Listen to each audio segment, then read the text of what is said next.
Mambo ni aje mtazamaji wa Mkubwa Media. Kama ni mara yako ya kwanza hakikisha unabonyeza alama nyekundu iliyoandikwa subscribe.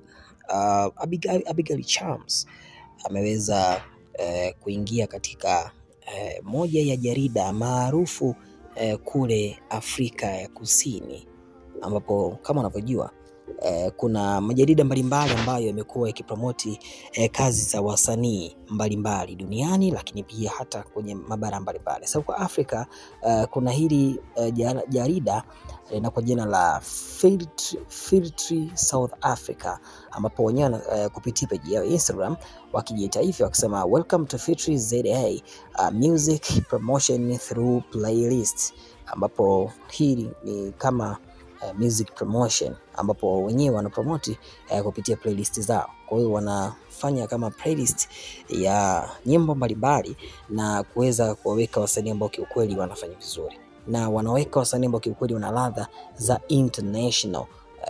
Lakini pia nikukumbushe tu hadi wasanii wa Marekani pia kuna wakati wameingia katika hili jarida, lakini pia bila kusahau wasanii wakali kutoka pale nchini Nigeria, lakini pia Marekani kama Justin Bieber, tunaona huyo Drake, tunaona wasanii mbalimbali ambao wakifanya vizuri, bila kusahau wasanii wa gospel, au sio? Sasa yeye mwenyewe Abigail Chams ameweza kuingia katika hili jarida la Filtri ambao wanasema kwamba Abigail is on the cover of Africa Rising dash Africa's creating the new sounds that inspire global music trends, ambapo inamaanisha kwamba Abigail tayari yuko katika cover of Africa Rising, tayari kwenye lile cover la Africa Rising.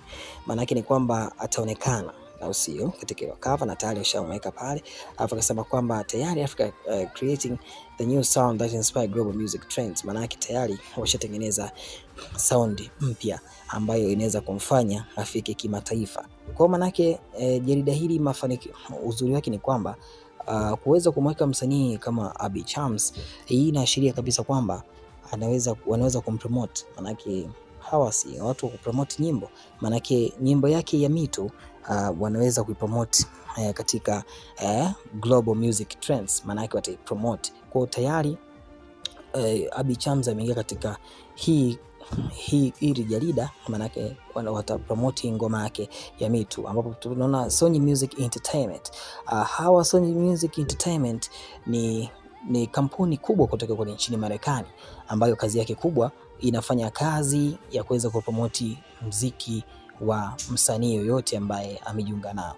Sasa kwa maana hii ni kwamba Abi Chams wameweza kumchagua kama msanii pengine wangeweza kufanya naye biashara na kuweza kufanyia promotion na kuweza nyimbo zake kuweza kufika ulimwenguni. Kumbuka ndoto yake kuweza kuchukua Grammy, na nikukumbusha tu kwamba Sony ni moja ya kampuni ambazo ziliwahi kupromote ngoma za wasanii akiwemo marehemu Michael Jackson, lakini pia Sony hao walishafanya kazi na wasanii mbalimbali, au sio? Ambapo nikukumbushe tu ni kwamba Sony iliweza kuzaa Rockstar. Rockstar ndio ilikawa imeweza kumsaini Alikiba, ambapo waliweza kumanage kazi zake. Kwa hiyo ni kampuni kubwa na ni global company ambayo inahusika katika music promotion. Kwa hiyo kwa upande wa Abi Chams, hii inawezekana ni big advantage, inaweza kumsogeza katika international collaboration na kuweza kumfanya awe big star. Kwa hiyo hii ni moja ya pengine nasema nyota njema inaonekana asubuhi, pengine new star rising. Kwa hiyo inaonekana Abi Chams kuingia katika big league. Niondosha maoni yako, hakikisha una subscribe, niambie kupitia ubalozi huu inaweza kumfanya kuweza kufanya makubwa nje mpaka Tanzania.